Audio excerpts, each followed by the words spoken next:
الحمد لله رب العالمين والصلاة والسلام على رسوله الكريم وعلى آله وأصحابه أجمعين أما بعد فأعوذ بالله من الشيطان الرجيم بسم الله الرحمن الرحيم إن الله لا يغير ما بقوم حتى يغيروا ما بأنفسهم صدق الله العظيم. اس بزم جنوں کے دیوانے ہر راہ سے پہنچے ازدا تک ہے عام ہمارے افسانے دیوار چمن سے زندہ تک. 100 بار سوارا ہے ہم نے اس ملک کے گیسوئے برہم کو, 100 بار سوارا ہے ہم نے اس ملک کے گیسوئے برہم کو. یہ اہل جنوں بتلائیں گے کیا ہم نے دیا ہے عالم کو. محترم حضرات, سامعین کرام و چمنستان اشاعت کے نوشگفتہ پھولوں, ہندوستان ایک ایسا ملک ہے جس کے گیسوئے برہم کو سنوارنے میں مسلمانوں کا کلیدی کردار رہا ہے. خصوصاً ہمارے اکابر دیوبند کا نام اس ملک کو سنوارنے میں نمایاں حیثیت کا حامل رہا ہے. اس ملک کو تہذیب و تمدن سے آراستہ و مزین کرنے والے مسلمان ہیں. سب کے دلوں میں قومی یکجہتی, حب الوطنی اور وطن دوستی کا جذبہ بھی مسلمانوں نے ہی پیدا کیا. مگر تاجرانہ لباس میں ملبوس انگریز ہندوستان کو غلامی کی زنجیر سے جکڑنے میں کامیاب ہو گئے. بلاخر ہندوستان کی آزادی کے لیے ہندوستان کو مسلمانوں نے اپنے لہو سے سرخ کر دیا. ہزاروں لاکھوں کی تعداد میں مسلمانوں نے جام شہادت نوش فرمایا. مالٹا کی قید و بند کی صعوبتوں کو برداشت کیا مگر آزادی کے مشن سے پیچھے نہ ہٹے. مسلمانوں نے تمام برادران وطن کو ساتھ لے کر اتحاد و قوت کا نمونہ بن کر انگریزوں کی غلامی سے نجات حاصل کی.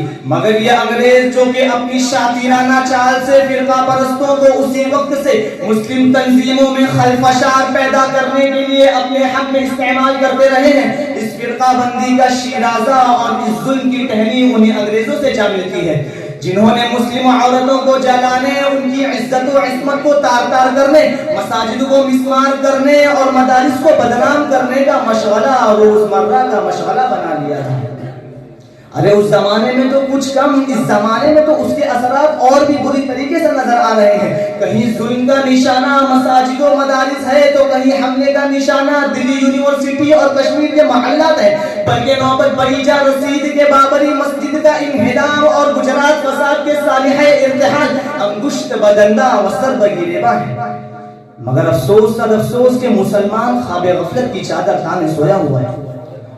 ارے خواب غفلت میں سوئے ہوئے مسلمانوں, کیا تم بھول گئے تم وہی ہو جس نے کبھی دنیا کے اکثر حصے پر حکمرانی کی تھی. بڑی بڑی صاحبان اقتدار سلطنتوں کو تتر بتر کر کے رکھ دیا تھا. بڑے بڑے سرکش و طاغی راجہ مہاراجاؤں کو زیر کر کے دین اسلام کا جھنڈا چہارتا کے عالم میں لہرایا تھا. مسلمان جس نے دریاؤں اور سمندروں پر حکومت کی, مسلمان جس نے صحرا و بیابان اپنے زیر نگی کیے, مسلمان جس کے حکم کے تابعداری جنگل کے بے زباں جانوروں اور مشرق سے مغرب, شمال سے جنوب کی طرف اڑتی ہوئی ہواؤں نے کی. ہاں وہی مسلمان آج حیران و پریشان, افسردہ و غمناک زندگی کے مقابلے میں بے کس و بے بس, لاچار و مجبور نظر آ رہا. آخر ایسا کیوں ہوا؟ مسلمانوں کو یہ کیوں دیکھنا پڑا؟ کیا اسباب و عوامل ہیں جنہوں نے مسلمانوں کے عروج کو زوال سے, اقتدار کو محکومی سے اور عزت و ناموری کو ذلت و خالی سے بدل دیا؟ کیوں؟ کیونکہ مسلمانوں سب سے ارزاں خون تمہارا ہے, سب سے سستی جانیں تمہاری ہیں, کیونکہ تم غافل ہو چکے ہو, تم پر دنیا کا جادو چھا گیا ہے, تم نفس کے غلام ہو چکے ہو, تمہاری قوت دینی مٹ چکی ہے, تمہارا احساس مسلمانی فنا ہو چکا ہے. تم بھی قیصر و کسریٰ کی طرح دولت کے پجاری اور عالم فانی کے حدیث ہو چکے ہو. سامعین والا شیعہ, ہم چاہیں کتنے ہی برے کیوں نہ ہو مگر ہمیں مایوس ہونے کی ضرورت نہیں ہے.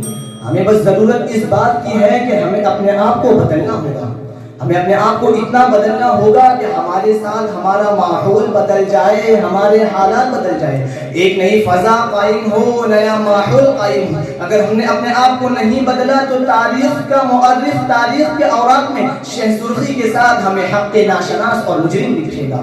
ہمیں بس ضرورت اس بات کی ہے کہ ہمیں اپنے آپ کو بدلنا ہوگا، کیونکہ قرآن خود فرماتا ہے ان اللہ لا یغیر ما بقوم حتی یغیروا ما بانفسهم، جس کی تعبیر علامہ اقبال یوں فرماتے ہیں خدا نے آج تک اس قوم کی حالت نہیں بدلی، خدا نے آج تک اس قوم کی حالت نہیں بدلی، نہ ہو خیال خود جس کو اپنی حالت کے بدلنے کا، وما علینا الا البلاغ۔